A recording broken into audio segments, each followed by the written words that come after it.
sentieri dove il sole del buio non dà i suoi raggi, lancia troppi impegni per scaldare la gente da altri paraggi. Una bimba canta la canzone ricca della donnaccia, perché ancora non sai, tu ne imparerai solo qui tra le mie braccia.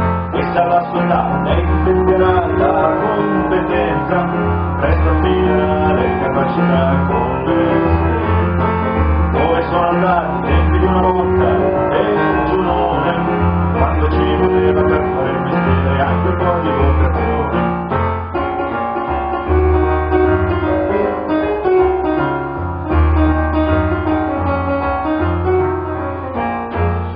Una gamba qua, una gamba là, con fili di vino, 4 pensionati mezzo avvelenati al tavolino.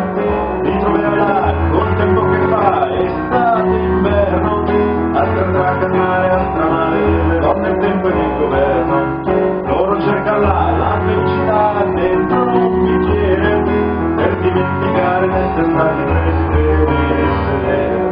Ci sarà allegria, anche in agonia, col vino forte, porterà un sorriso, un sorriso tra le braccia della morte.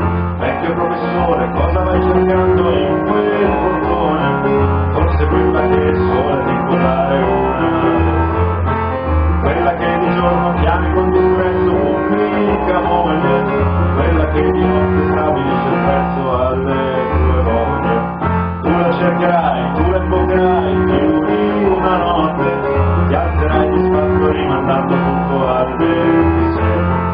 Quando incasserai, ti la piglierai mezza pensione, 10.000 lire per sentirti dire amici belle bamboccione.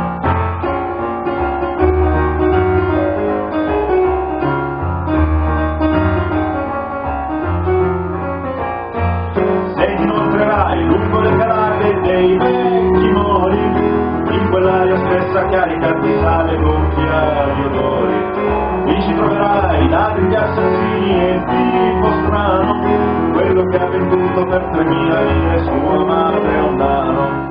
Se tu penserai e giudicherai da buon borghese, li condannerai a 5.000 anni più le spese.